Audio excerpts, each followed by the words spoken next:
नमस्कार, मैं हूं प्रीता उपाध्याय दीक्षित और बंसल न्यूज़ की खास पेशकश में आप सभी का स्वागत है। जैसा कि आप जानते हैं कि आयुष्मान में हर बार स्वास्थ्य संबंधी समस्याओं पर खास जानकारी दी जाती है और इसी कड़ी में आज हमारे साथ डॉक्टर अनिल गुप्ता मौजूद है, जो श्री गणेश विनायक आई हॉस्पिटल रायपुर में कंसल्टेंट नेत्र रोग विशेषज्ञ हैं। डॉक्टर अनिल गुप्ता, कार्यक्रम में आपका बहुत स्वागत है। नमस्कार। तो आज हम बात करने वाले हैं नेत्र रोग के बारे में और कैसे इससे जुड़ी क्या क्या समस्याएं होती हैं, क्या इसके उपचार होते हैं। तो आपके पास भी इससे जुड़ी कोई समस्याएं हैं तो डॉक्टर अनिल गुप्ता का नंबर लगातार आपकी टीवी स्क्रीन पर फ्लैश हो रहा है, जिस पर आप कार्यक्रम के बाद सवाल कर सकते हैं और उनसे बात कर सकते हैं। तो डॉक्टर, चर्चा हम शुरू करते हैं और सबसे पहले आपसे जानना चाहते हैं कि रेटिनोपैथी क्या होती है। देखिए, रेटिनोपैथी आंखों के रेटिना की डिजीज होती है। रेटिनोपैथी मतलब जब आई की कोई डिजीज आंखें का जो पीछे का हिस्सा है, जो रेटिना, उसे इन्वॉल्व कर लेता है तो उसे रेटिनोपैथी कहते हैं। ज़्यादातर डायबिटिक रेटिनोपैथी के केसेस देखने को मिलते हैं। डायबिटीज जब 5 साल से ज़्यादा का समय हो जाता है तो ऐसे कंडीशन में जो रेटिना की छोटी छोटी ब्लड वेसल्स हैं उसमें लीकेज शुरू हो जाता है और खून का रिसाव पीछे के पर्दे में होना शुरू हो जाता है, जिससे व्यक्ति को दिखने की समस्या भी होती है और धीरे धीरे ये आंखों की समस्या धीरे धीरे ये परमानेंट भी हो सकती है। तो डायबिटिक रेटिनोपैथी एक सबसे बड़ी समस्या है डायबिटिक के पेशेंट में। और दूसरी रेटिनोपैथी होती है बच्चों में, जिसे हम कहते हैं रेटिनोपैथी ऑफ प्रीमेच्योरिटी। ऐसे बच्चे जो 9 मंथ से पहले पैदा हो जाते हैं, यानी 6, 7 मंथ, 8 मंथ में, प्री टर्म बेबी हम जिसे कहते हैं, उनमें रेटिना कंप्लीट बना नहीं होता है। तो ऐसे कंडीशंस में उन्हें ऑक्सीजन की भी ज़रूरत पड़ती है और ऑक्सीजन में रखने के कारण और प्री टर्म बर्थ होने की वजह से उनके रेटिना में डिफेक्ट्स आ जाते हैं, जिसे हम रेटिनोपैथी ऑफ प्रीमेच्योरिटी कहते हैं। ये दोनों प्रकार की रेटिनोपैथी आजकल पेशेंट्स में देखने को मिलती हैं। जी डॉक्टर, आपने रेटिनोपैथी के बारे में तो हमें बताया, लेकिन अगर हम इसके लक्षण की बात करें तो क्या क्या इसके सिम्टम्स होते हैं, क्या लक्षण पाए जाते हैं? देखिए, डायबिटिक रेटिनोपैथी में स्टार्टिंग में तो कोई सिम्टम्स नहीं होता। जो अर्ली स्टेज होती है उसमें पेशेंट को पता भी नहीं चलता कि उसको डायबिटिक रेटिनोपैथी डेवलप हो गया है। लेकिन जब सेकंड या थर्ड स्टेज आती है तब उस कंडीशन में जो खून का रिसाव शुरू हो जाता है उसकी वजह से दिखने में परेशानियां आनी शुरू हो जाती हैं। जी, डायबिटिक रेटिनोपैथी के लक्षण कम होते हैं, लेकिन उन्हें अगर हम रेगुलर आई चेकअप करवाएं यानी डायलेटेड रेटिना एग्जामिनेशन करें तो अर्ली स्टेज में ही जांच करके पकड़ा जा सकता है और आगे होने से बचाया जा सकता है। जी, अगर डॉक्टर हम इसके कारण की बात करें, जैसे आपने लक्षण के बारे में बताया कि इनिशियली इसके कुछ खास लक्षण जो है वो नहीं देखे जाते, लेकिन कई तरह के कारण होते होंगे। अगर हम कारणों पर जाएं तो इस बीमारी के क्या कारण हो सकते हैं? बेसिकली जो कारण है डायबिटीज ही होता है। अगर आपका ब्लड शुगर कंट्रोल नहीं है तो ये जो अनकंट्रोल्ड ब्लड शुगर है ये सेम ब्लड आई के रेटिना में भी फ्लो कर रहा है और धीरे धीरे जो रेटिना की कैपिलरीज हैं उनको डैमेज कर देता है। स्टार्टिंग में वहां से लीकेज शुरू हो जाती है तो ब्लड के छोटे छोटे धब्बे आते हैं, जिसे हम ग्रेड 1 डायबिटिक रेटिनोपैथी कहते हैं या प्री प्रोलिफरेटिव डायबिटिक रेटिनोपैथी कहते हैं। लेकिन धीरे धीरे अगर ये जांच नहीं करवाई जाए और इसे आगे ट्रीटमेंट नहीं दिया जाए तो ये लेट स्टेज में पहुंचने की वजह से इसमें पूरा विट्रस हेमरेज यानी पीछे के पर्दे में पूरा खून का भर जाना और साथ ही साथ रेटिनल डिटैचमेंट यानी पर्दे का ही अपनी लेयर से हट जाना, ऐसे कॉम्प्लिकेशन भी देखने को मिलते हैं। जी डॉक्टर, आपसे ये भी समझना चाहेंगे कि जो मरीज जो हैं डायबिटिक रेटिनोपैथी से पीड़ित हैं, उनको किस तरह की समस्याओं का सामना करना पड़ता है और उन्हें आंखों में किस तरह की दिक्कतें होती हैं?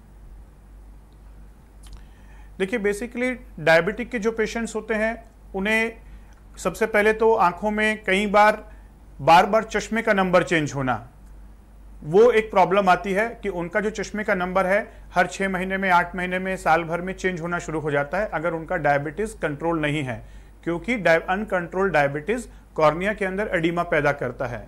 दूसरी समस्या जो उनको होती है वो है कि उनको जो कैटरेक्ट है, जो मोतियाबिंद के लक्षण हैं, वो अर्ली स्टेज में आ जाते हैं। एक अगर हम नॉर्मल पेशेंट की बात करें जिसको डायबिटीज नहीं है और एक ऐसा पेशेंट जिनको डायबिटीज है और अनकंट्रोल्ड है, तो सेकंड टाइप ऑफ पेशेंट में कैटरेक्ट जल्दी होने की संभावना होती है। और तीसरा जो सबसे बड़ा लक्षण है वो है डायबिटिक रेटिनोपैथी, जिसमें रेटिना को भी डायबिटीज डैमेज कर देता है और जिसकी वजह से दिखना बिल्कुल बंद हो सकता है।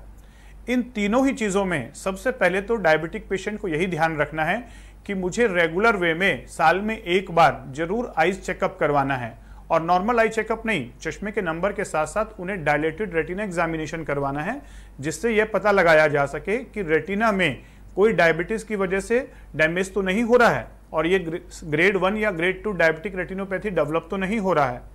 दूसरा है कि उन्हें अपना ब्लड शुगर रेगुलर वे में कंट्रोल करना है, जिसके लिए डाइट कंट्रोल, एक्सरसाइज और स्ट्रेस मैनेजमेंट, ये 3 मेजर पॉइंट्स होते हैं।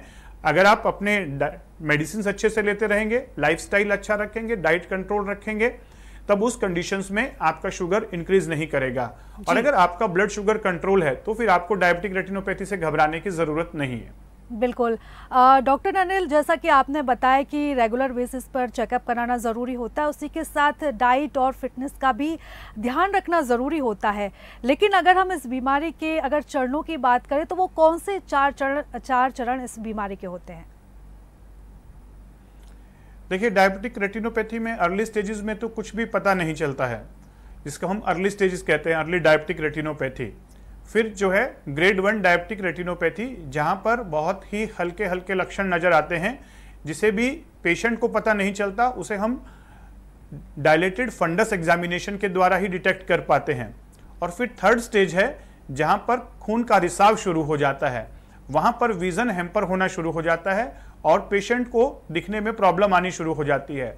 और ग्रेड 4 जहां पर कंप्लीट ब्लड अच्छे से पूरे रेटिना के अंदर फैल जाता है, विट्रस हेमरेज हो जाता है, जहां सडनली विजन लॉस हो जाता है, एकदम से दिखना बंद हो जाता है जी। तो फर्स्ट और सेकंड स्टेज में तो पेशेंट को कुछ पता नहीं चलता, बट थर्ड और फोर्थ स्टेज जो है वहां पर पेशेंट सडनली कई बार आते हैं कि सर मुझे कल सुबह तक ठीक था, सुबह उठा तो मुझे दिखना बंद हो गया। तो हमारा पहला क्वेश्चन यही होता है, कई बार टेलीफोन पे भी वो कंसल्टेशन लेते हैं तो हम ये कहते हैं कि क्या आप डायबिटिक तो नहीं है और अनकंट्रोल तो नहीं चल रहा था, तो उनका बताना होता है हाँ सर पिछले कुछ दिनों से मेरा शुगर कंट्रोल नहीं चल रहा था और तनाव भी जीवन में बहुत ज्यादा चल रहा था। जी। डॉक्टर, आपसे ये भी समझना चाहेंगे कि अगर कोई मरीज़ है जो रेटिनोपैथी से पीड़ित है और इस समस्या से ग्रसित है, तो उसको शरीर में और किस तरह की समस्याएं हो सकती हैं और इनका इलाज क्या है, इनको किस तरह से हील किया जा सकता है? देखिए, डायबिटीज एक ऐसी डिजीज है जो केवल आंखों को नहीं पूरे शरीर को अफेक्ट करती है। डायबिटीज की वजह से जो सबसे मेजर ऑर्गन्स होते हैं जो अफेक्ट होते हैं, एक है किडनी और दूसरा है आइज। तीसरा, हार्ट अटैक होने के चांसेस ज्यादा हो जाते हैं और ब्रेन में स्ट्रोक होने के चांसेस ज्यादा होते हैं। इनफैक्ट अगर कहें तो डायबिटीज पेशेंट के हर ऑर्गन को अफेक्ट करता है। डायबिटीज की वजह से इम्यूनिटी डाउन हो जाती है, इन्फेक्शन होने के चांसेस बहुत ज्यादा बढ़ जाते हैं। डायबिटिक रेटिनोपैथी भी होता है, डायबिटिक नेफ्रोपैथी भी होता है और डायबिटीज वेस्कुलाइटिस और न्यूरोपैथी भी होता है। वेस्कुलाइटिस मतलब जो हाथ और पैरों के जो छोटे छोटे ब्लड वेसल्स हैं उनको भी डायबिटीज डैमेज करता है, जिसकी वजह से कई बार हाथों और पैरों में गैंग्रीन होने की संभावना होती है। और डायबिटिक न्यूरोपैथी मतलब हाथ पैरों में झुंझुनी महसूस होना या वहां पर पेन होना, ये भी डायबिटिक के ही लक्षण होते हैं। और अगर हम कहें तो ओवरऑल हमें यह समझना है कि डायबिटिक एक ऐसी डिजीज है जो पूरे शरीर को अफेक्ट करती है और prevention is better than cure. अगर हम हेल्दी लाइफस्टाइल रखते हैं, डाइट प्रॉपर वे में लेते हैं और अपने आप का पूरा ख्याल रखते हैं, यानी स्ट्रेस मैनेजमेंट करते हैं, मानसिक रूप से शारीरिक रूप से अपने आप को फिट रखते हैं, तो डायबिटीज से बहुत हद तक बचा जा सकता है। और अगर डायबिटीज हो भी गई है तो भी उसे आगे बढ़ने से या ऑर्गन्स को अफेक्ट करने से रोका जा सकता है। बिल्कुल डॉक्टर, आपने बिल्कुल सही बात कही कि अगर सही समय पर इलाज हो जाए इस बीमारी का तो ये बढ़ेगी नहीं और आगे फैलेगी भी नहीं। लेकिन अगर हम ये जानना चाहें कि जो रेटिनोपैथी है वो हो ही ना, तो उसके लिए क्या और कदम उठाए जा सकते हैं? डायबिटिक रेटिनोपैथी हो ही ना, तो ये सबसे अच्छी बात यही है कि हमें ध्यान देना है कि अगर एक बार मुझे डायबिटिक डायग्नोज हो गया है, कि मुझे पता चल गया है कि मैं डायबिटिक का पेशेंट बन गया हूं, तो अब मुझे हर 3 महीने में ग्लाइकोसाइलेटेड हेमोग्लोबिन HbA1c चेक करवाना है। यानी ये जो ब्लड टेस्ट होता है जहां से आपको ये पता चलता है कि मेरा blood sugar on an average पिछले 3 महीनों में कितना रहा। इसकी वैल्यूज आपको 6 to 7 के बीच में एडजस्ट करके चलनी है। अगर आपका ये ब्लड शुगर लेवल जो 3 महीने में आपको एक बार चेक करवाना है, ग्लाइकोसाइलेटेड हेमोग्लोबिन, अगर ये 7 या 8 से ऊपर जाता है, इट मीन्स आपका ब्लड जो शुगर लेवल कंट्रोल है वो अच्छा नहीं है। दूसरी चीज, अगर आपको डायबिटीज के साथ साथ हाइपरटेंशन, हाइपर कोलेस्ट्रोलीमिया, ट्राइग्लिसराइड का ज्यादा होना, ऐसी भी समस्याएं हैं, तब आपको और ज्यादा ध्यान देने की जरूरत है, क्योंकि अब कोमोर्बिडिटी यानी कि पेशेंट को और ज्यादा तकलीफ होने की संभावना हो सकती है। जी। तीसरा है कि नींद एक ऐसा फैक्टर है जो बहुत इंपॉर्टेंट होता है ब्लड शुगर के लिए भी और स्ट्रेस लेवल के लिए भी। अगर आप 6 से 7 घंटे की गहरी नींद लेते हैं, तब आपके बॉडी के अंदर अपने आप एक वेलनेस की मोड एक्टिवेट होती है और बॉडी का अपना एक मैकेनिज्म है रात को अपने आप को वेलनेस की मोड में डालने का, हील करने का। लेकिन अगर आपकी नींद पूरी नहीं हो रही है, हरी वरी और करी ये लाइफ में चल रहा है, डाइट भी प्रॉपर नहीं है, मन में भी परेशानियां चल रही हैं और आप अपने मेडिसिन भी ठीक से नहीं ले रहे हैं, तब ये डायबिटिक रेटिनोपैथी जैसी समस्याएं आपको आने की ज्यादा संभावना हो जाती है। जी डॉक्टर, अगर इसके एडवांस इलाज की हम बात करें तो श्री गणेश विनायक आई हॉस्पिटल में क्या क्या सुविधाएं और क्या उपकरण उपलब्ध है मरीजों के लिए?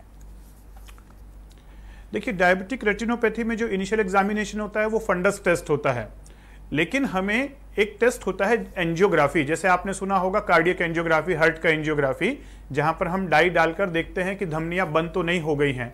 इसी प्रकार से ओकुलर एंजियोग्राफी होता है, आई एंजियोग्राफी, जहां पर हम डाई डालकर देखते हैं कि रेटिना में जो ब्लड वेसल है उनमें से ब्लड लीक तो नहीं कर रहा है।